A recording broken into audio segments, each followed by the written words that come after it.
Hello everyone, it's been a while and I apologize. I know at the end of every video I say I'm going to try to post more often and I never do. There's a lot that's been going on with my family and my non-glass day job, so that needs to always take priority. Family takes priority. So I will continue to post on this very irregular schedule.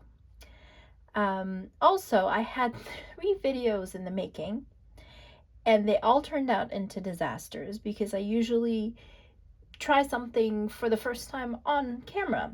So for this project, finally, I decided to do a bit of a test before I actually started filming to make sure that it wouldn't end in a disaster and you guys would actually get a video. So, good segue into our video today. We're going to be doing these tie-dye nightlights. They're really fun. So this technique could be used on other things than just nightlights, but I haven't made any nightlights with you guys, so I thought you would enjoy that. So let's start working. So to begin with, I cut a couple of pieces of tecta that are 3 by 3 inches.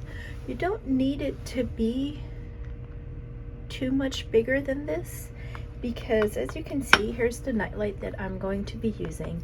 And when you can buy the nightlight by itself, and then you buy these clips separately, and that's what we're going to be gluing our piece of glass on. And then it clips right into the nightlight like this.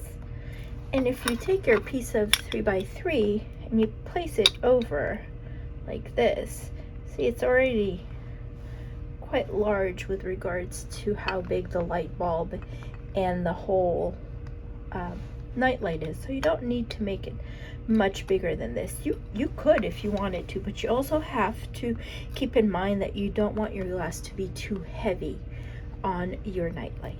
So I'm sticking to 3 by 3.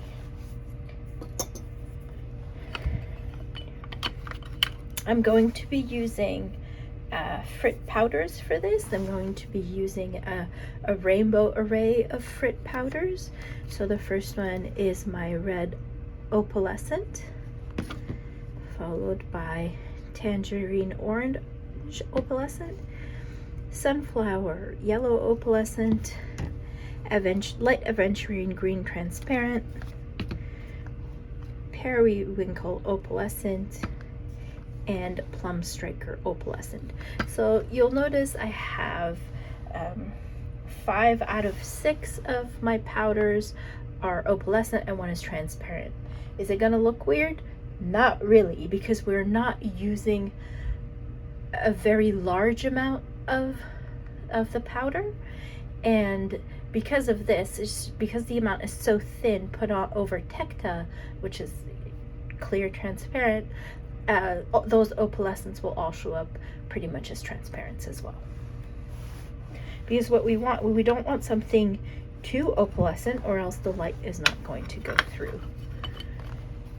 So what I'm going to move these aside. What I went ahead and did is I placed my frit powders into little plastic containers like this, and I added water to them. So here's my red, my orange, my yellow, my aventurine, my periwinkle, and my plum striker. And I added water to it because I want the oozing effect of the water. This project can probably be done with dry powders, but I feel like with dry powders, when we're going to be doing that tie-dye effect, stretching those colors out, you don't get as much stretch as you would with wet powders. So I'm going to start off with one of my pieces of tecta and my trusty bent spoon, and I'm going to start with a little blob of red in the center. And again, in this project, again, it's one of those projects where perfection is not the goal. And what I do between each scoop, unless I had 6 spoons, which I don't, is I will use a paper towel to wipe off the spoon, because I don't want to pollute each color as I'm scooping in, because once I'm done and I'm still going to have powders left, I just let them dry, just let the water evaporate, and I could put them back into my containers and use them again. So with this second color, with tangerine orange, I'm going to go around my little blob and make a ring.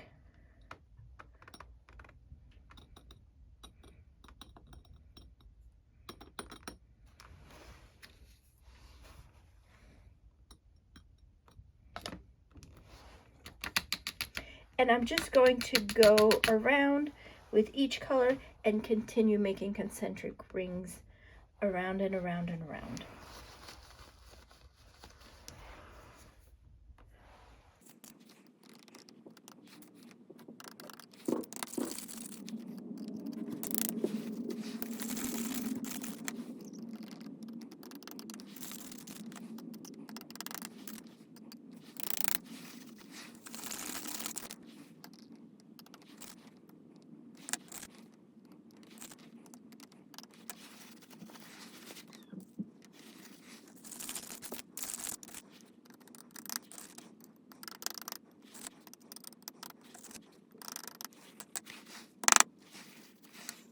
Now that I have my little color bullseye all placed on my tecta, I'm going to use a little toothpick, and I'm going to start at the center, and I'm going to pull the colors out.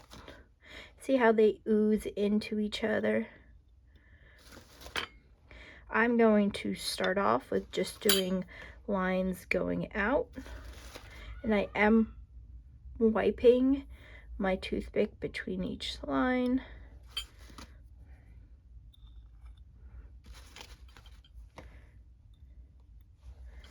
And then I'm going to come back and go from the outside in between each one of those lines.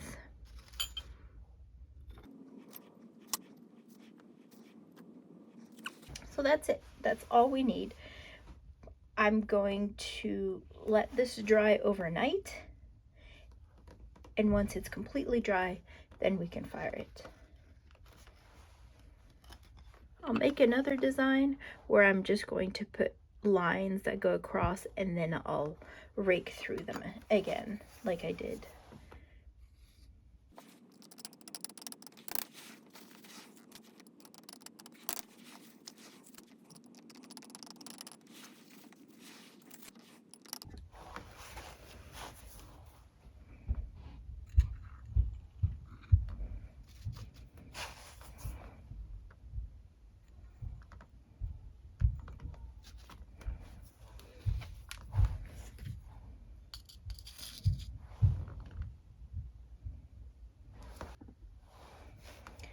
This area was a little too dry, so I added some water from one of the containers.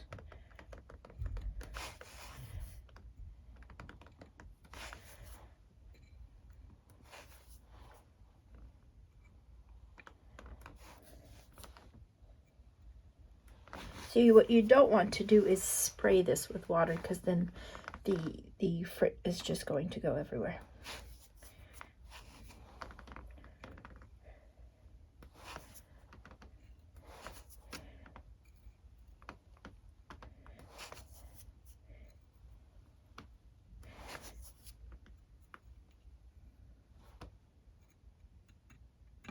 And again, we're not going for perfection here. I mean, you could. It all depends on your design. Okay. Now you see these colors, they look kind of blah, but I tell you, once they've been fired, it will be so vibrant and lovely, especially this line that we have going in the center, which is the plum striker. Because it is a striker, it will look completely different once it's fired. So I'm going to take both my little tiles to the kiln for a tack fuse, and we'll have a look once it's done.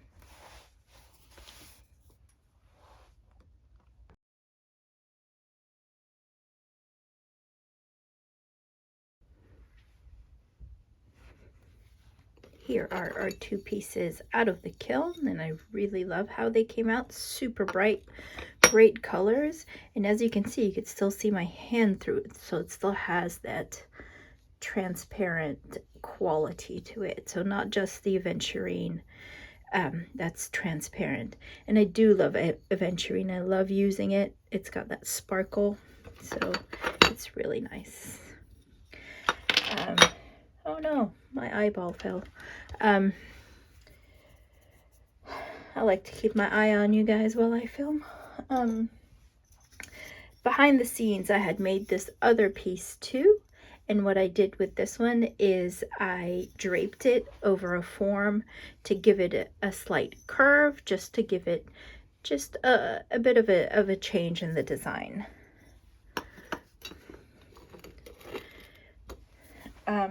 So now the next step is just to turn these into night lights.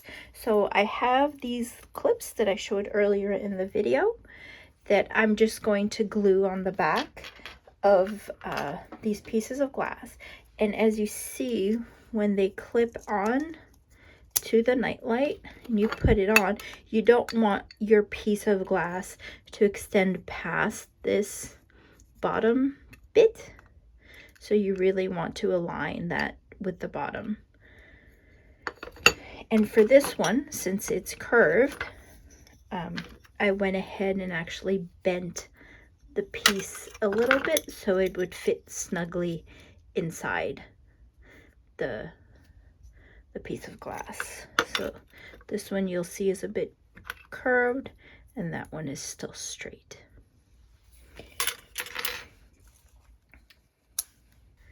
So now the next step, so to glue these on, is to find the center on the back. So this is the front and this is the back.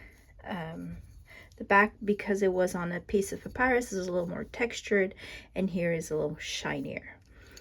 I'm going to find the center so I could center it to this thing.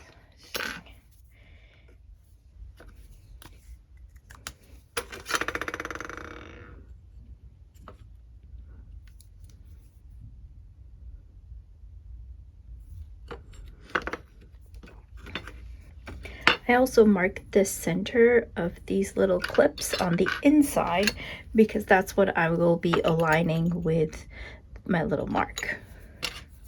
So I'm going to get some E6000 glue, put some, we don't need much, so I'm going to put it on a piece of Post-it paper.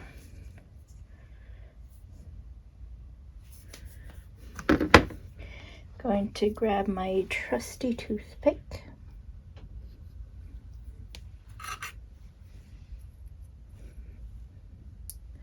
Smear some glue.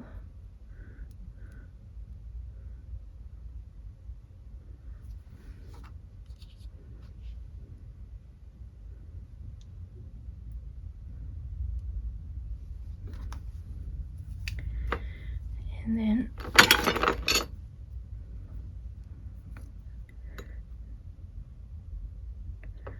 line everything, make sure it's straight.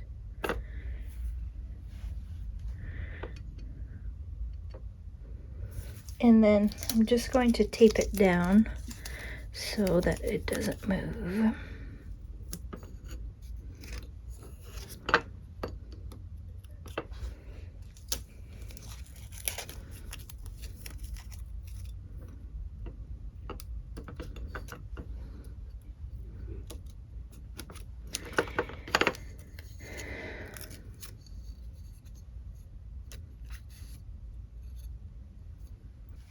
Set the other ones up, glue the backs on, and let the glue cure for 24 hours, and then we can have a look at the final result. Here are our night lights, all finished up, all hooked up. I think they came out pretty nice. And this project is very versatile. You don't need to use this technique to do night lights. Of course, you can make bigger things, smaller things. But it's just, I thought it was cool to be able to use powders in a different way.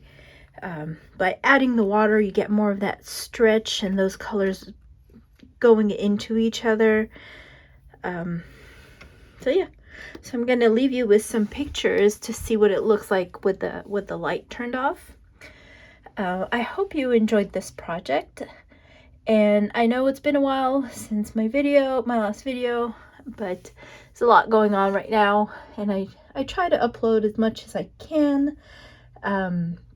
But thank you to all of those who leave comments and who like my videos. I always appreciate. I read every single comment and I try to reply to all of them. So if you like my project or want to see what I'm up to, you could also follow me on Instagram. I am at gscreations_handmade, and you can see a lot. And you can see a lot of my work there. I've been doing a lot of stained glass lately, so you'll see those as well.